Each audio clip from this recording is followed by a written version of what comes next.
Today's article is about a monk's 15th century map. It is full of tall tales, but surprisingly accurate. And here we have a picture of that map, and the caption says, Image 1, detail from Fra Mauri's map, which some call a 15th century work of unprecedented thoroughness and accuracy. What that means is, for the 1400s, that's the 15th century, the 1400s, this map is surprisingly thorough, which means complete, and accurate, which means correct. So let's read more about this map. Okay, it comes from Atlas Obscura. And here we go. Already I see a word Venetian. That is someone who comes from Venice, which is in northern Italy. Here we go. Fra Mauro was a Venetian monk with a big nose and a baggy hat. He was famous for his map-making skills and was basically a 1400s version of Google Earth. If you were a visitor to Venice, he would have dragged you to a tavern and asked you about your travels. What was the weather like? What kind of precious gems were mined? What animals did you see? How many heads did they have? He had been hired by King Alfonso of Portugal to make a map of the world. The Portuguese were eager explorers and rich clients. Venice was a map-maker's heaven. Arab traders and world explorers passed through the port. They were a great source of gossip and tall tales about the world.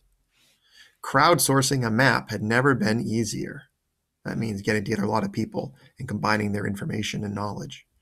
Fra Mauro questioned travelers, checking their stories in the library at his monastery, which is a place where the monks live. He used his visitors' information to draw the map and added 3,000 notes. First section called Fascinated by Foreign Animals and Customs. Fra Mauro loved a good story, and his map is packed with pictures of amber, rubies, pearls, and diamonds. He was also fascinated by foreign animals and customs. He believed that the seven-headed serpents roamed Malabar in India. He was convinced that cave dwellers ran wild in East Africa. His map even shows a lake on an island in the Indian Ocean that turned iron into gold. In a note, Fra Mauro explained that he didn't believe the last story. He included it, he said, because so many people had claimed it was true. In fact, the notes on the map are full of doubts. In both India and Africa, Fra Mauro said he did not believe many of the wild tales. He said that none of the travelers could confirm the stories. Fra Mauro also rejected what the Catholic Church said about geography. That was unusual. The age when he lived was not tolerant of people who rejected the church. Mapmakers focused on keeping the church happy rather than worrying about geographic details.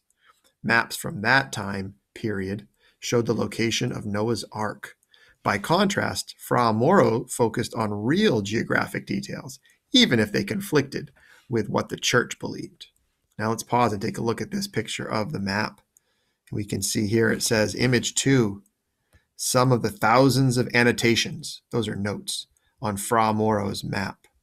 Look at how tiny he wrote. Look at the words. Can we blow that up a little bit? Can't really see them. They would be in old Italian. But man, what a detailed map he made. And that's just a small piece of it. Okay, back to our reading. The next section. Ptolemy got many things wrong, Fra Mauro said. Fra Mauro also criticized ancient writers. The ancient geographer Ptolemy got the size of Persia, a country in the Middle East, wrong. He also mislabeled the South Asian country of Sri Lanka, Fra Mauro said. Finally, Ptolemy didn't realize that it was possible to sail all the way around Africa. Fra Mauro said that some experts had theories about the circumference of the Earth. That's the distance around at the equator. But he didn't agree with them. He said their theories hadn't been tested yet. As a result, Fra Mauro's map was the most accurate of his time. He was the first to show Japan as an island. He was the first European to show that you could sail all the way around Africa. He based this on reports from traders blown by a storm around South Africa. However, they also told him that the land contained 60-foot birds who could pick up elephants. Fra Mauro didn't just describe geographic features, but helped encourage exploration. His map led up to the famous Age of Exploration and the discovery of the Americas. A monk named Placido Zerla sparked modern interest in Fra Mauro's map. Zerla published a lengthy report about the map in 1806. Even that was more than 200 years ago. Since then, people have realized that Fra Mauro's geography was correct. And here's another image before we get to the next section. Look at the detailed information. Can you tell where that is? It says that's Africa. And this looks like the shape of Australia. And that looks like it could be Japan, maybe. So this is actually not part of Africa, but this could also be India and maybe China. I'm not sure. I can't tell from the map. I'm looking at this curve here thinking this might be part of the edge of the earth. Huh. Interesting. All right. Last section. Map guides archaeologists to ancient cities. And this section, by the way, is what you're going to pay attention to when you do your writing prompt. Your writing prompt today is about this section. It says, what is the main idea of the section titled Map Guides Archaeologists to Ancient Cities? The main idea of this section. Include a quote from this section to support your main idea. All right, so as you read this section, think about what the main idea is and get ready to write about it with the quote as evidence. Here we go.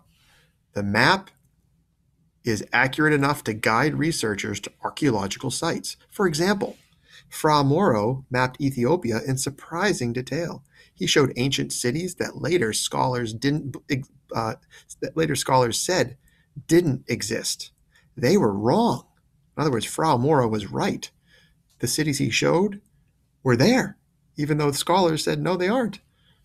If he were alive today, Fra Mauro would probably be disappointed that the lakes of gold and wine didn't exist. He would be happy to know that his map is a lot better than later mapmakers thought. Fra Mauro was way ahead of his time. He was willing to challenge what the Catholic Church said about the world. He relied on observation, and his map is still a starting point for important research and discovery. All right, so this is a section to pay particular attention to because you're going to do a written response today like I just showed you. And that written response here in the right section is going to be about the main idea of this section right here. Okay? Let me know if you need help. I can't wait to read what you write. Remember, use at least 2 sentences.